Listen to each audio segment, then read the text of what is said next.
and welcome to the VUKA show. Today is the 18th of May, 2021. This is a day the HIV field commemorates HIV Vaccine Awareness Day. It is midday in southern part of Africa, like South Africa and Zimbabwe. And in East Africa, it is 1 p.m. and in the neighboring parts of East African countries. This is the VUKA show and we welcome you. It is hosted by Waki Health and AfNHI, a network of advocates who are working towards an Africa that is free of new HIV infections. And the VUKA show really is inspired by a meaning from different African languages. In my language, isiXhosa, VUKA means wake up, and this is Zulu as well. And in fact, in Swahili, I have learned that VUKA means rise up or wake up. We are joined by people from across the region and other parts of the world via social media platforms, via Twitter, Facebook, and we are coming live on YouTube. So welcome everybody, and please go ahead and own this conversation and own this platform. Ask questions through the platforms that you are joining us from, and we will try as part of this conversation to answer those questions. And some of the main questions that we're really talking about is why an HIV Vaccine Awareness Day, or a World AIDS Vaccine Day, as others call it. And in fact, to give you a bit of history today, this day is rooted on a commencement speech that was delivered by then President Bill Clinton when presenting at the Morgan State University in 1997. The president at that point really challenged the world to really aggressively address the public health challenge of HIV. And as part of that challenge, really called for a development of an HIV vaccine, and even given a time that by 10 years, which would be 2007, we should have an HIV vaccine. Today, it's 24 years later, and since that speech, and we do not have an HIV vaccine yet. Now, the field of HIV, however, has really been working hard, and as a result, we have seen a lot of good results that have given us a range of biomedical interventions for prevention of HIV. Today, we have pre-exposure prophylaxis, which is also known as PrEP, where you can take one pill a day as directed by a health professional, and if you take it diligently on a daily basis, you will be able to prevent HIV. Last year, we had very great results of a PrEP that is in a form of an injectable or injectable PrEP. And in fact, there are other trials to find different forms of PrEP. And some of those trials are really looking at once a month pill, and some are looking at implants as a form of PrEP. And in fact, we also have received recent results about a vaginal ring for HIV prevention, and this is known as a dapivirine ring. And in fact, all of the advocates in the community of HIV is waiting to hear when exactly can we get this dapivirine ring so that we can use it and prevent new infections. But do we still need an HIV vaccine? Even with all of these products that we have spoken about, we have somebody who is going to help us in answering these questions and more questions on the HIV vaccine, especially today in the era of COVID.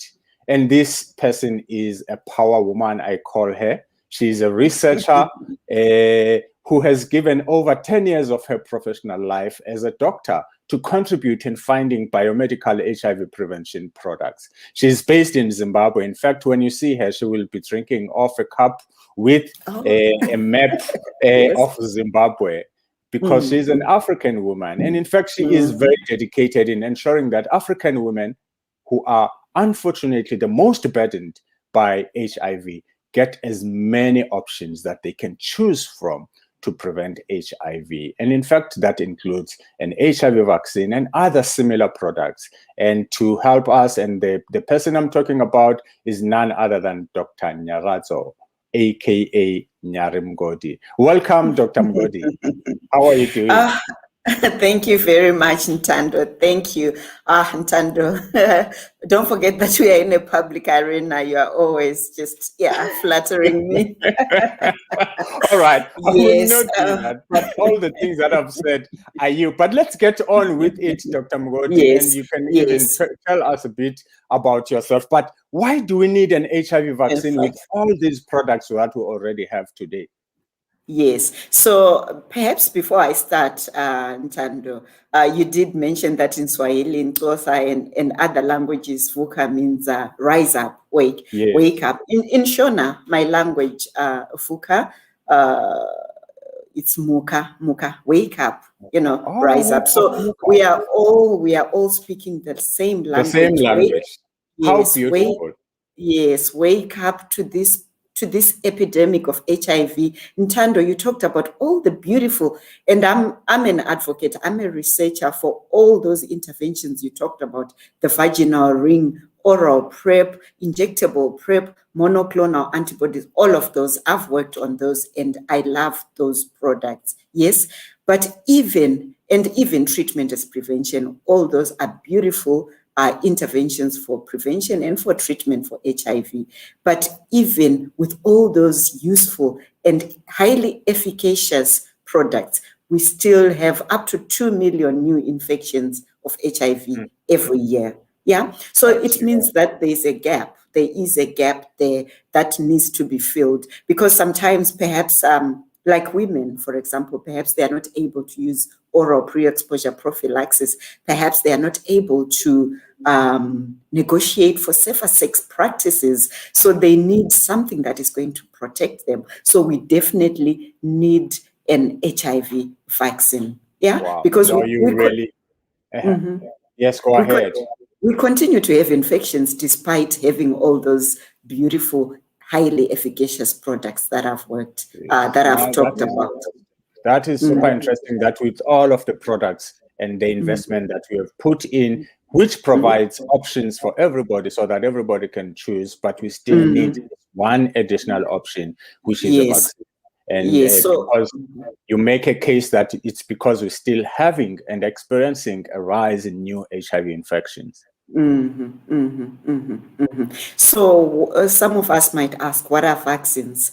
Perhaps let me try to really break it down to the most basic. Yeah. So vaccines, really, these are products made from very small amounts of weak or dead pathogens. A pathogen is a germ, for example, virus, bacteria, or toxins. So pathogens are organisms that cause disease. So vaccines are produced from those weakened or killed germs. Yeah, they help our immune system to fight infections faster and more effectively. So there are two types of immunity, one that you are born with and one that you learn. Yeah, so when you get a vaccine, it kicks into action. It sparks your immune response, helping your body to fight off, one, to fight off, and two, to remember the germ so it can attack it if the germ ever invades again. So in a nutshell, yeah.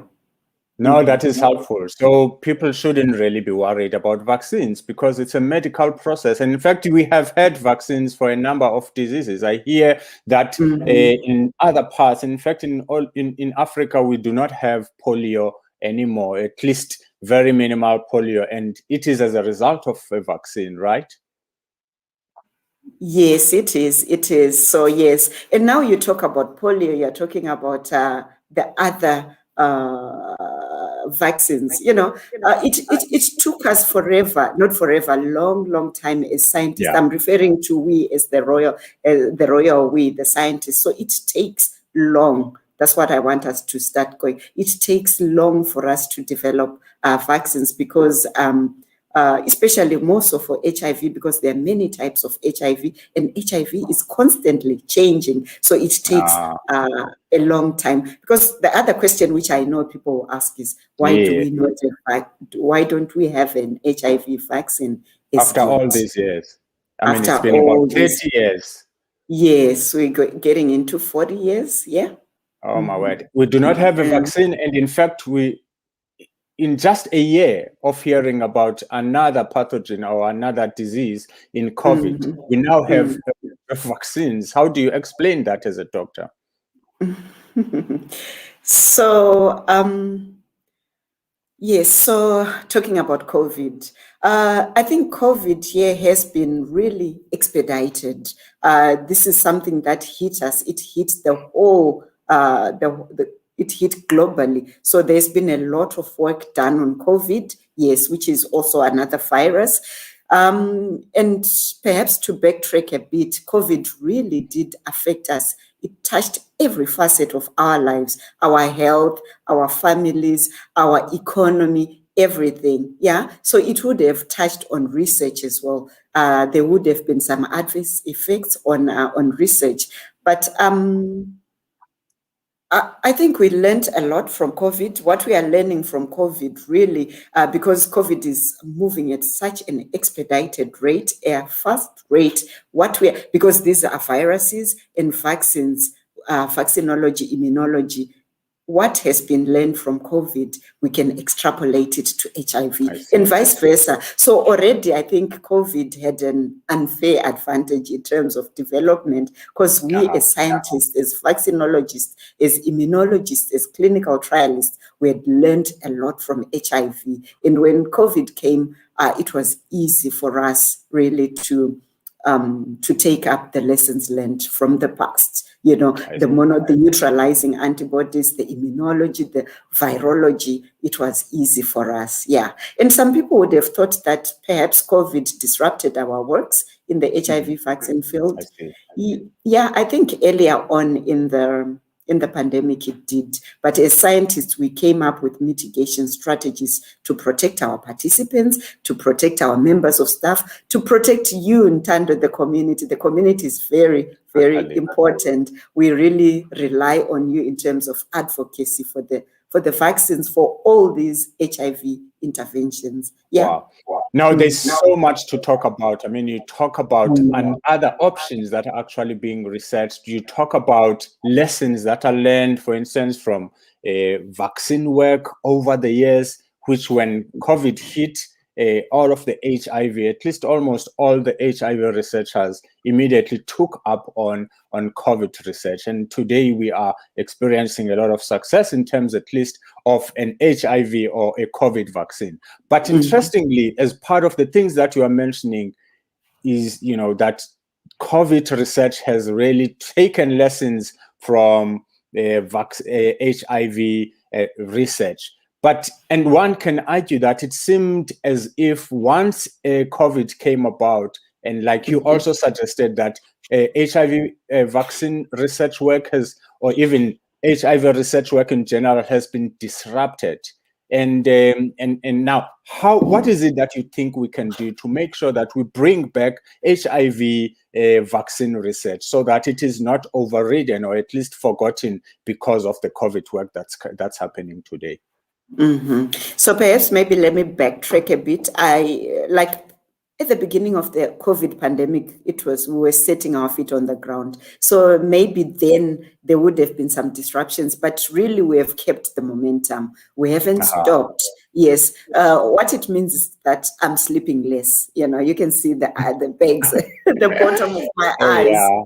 I'm sleeping less because there's so much work to do. Right. I cannot neglect HIV, and I cannot neglect, especially HIV in women. I love women. I love women to be protected against HIV, but we cannot neglect, or we cannot ignore this new pandemic. So what it means, we all have 24 hours in our day, but there's a lot of work to do. So we've had to keep the momentum. We have had to come up with strategies. How do we work? You know, how do we make ourselves more efficient towards capacity building in terms of capacitating you, the advocates, you, the community, us, the researchers, the research participants? How do we continue working for an HIV vaccine in the era of COVID. Of COVID. Yes. No, that's great. That's really great. And I mean, it's also good about the dedication that you are sleeping less, but please do not neglect yourself as well in the process.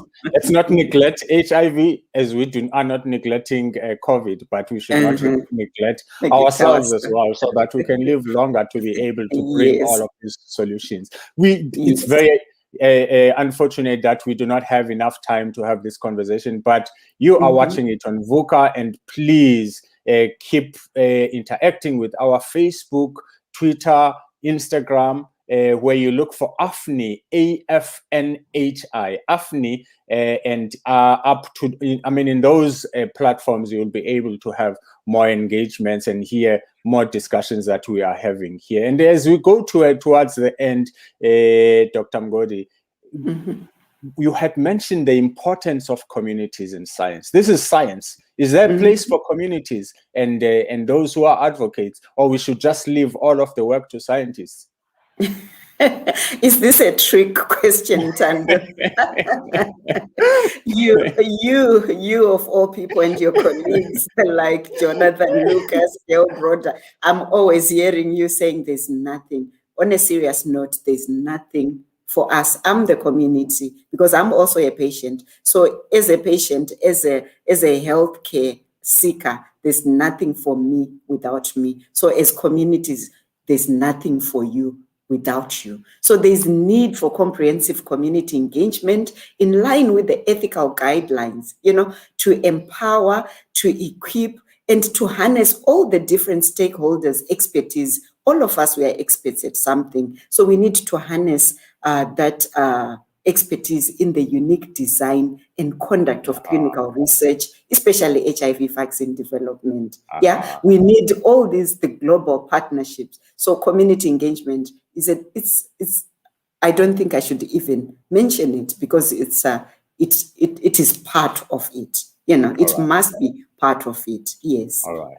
No, that's really great. That's really good. I mean, I think we've really come to the end of this session, but to be continued. And I don't know if you have any last thing to say or question or anything, so that we can close this discussion, at least for now. But it's continuing on the different platforms that we have.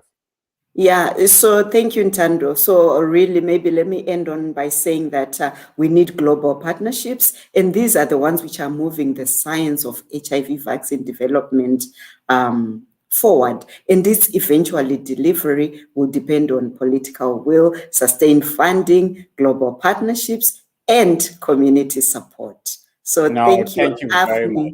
Yes, thank you very much indeed. Thanks to Waki Health and AfNHI, as well as all the advocates and all of those who have joined us for this conversation. Thank you, Dr. Mgodi. It has really been great, albeit short as part of this discussion. But I think one of the key things is that we still need an HIV vaccine. And in order for that to happen, especially for our region in Africa, we need a lot of funding from all those who have money from governments. But most importantly, we need good collaboration between scientists and communities so that we can have an HIV vaccine one day that can ensure that we have no more new infections. It has really been great. And thank you, everybody. This brings us to the end of our conversation today.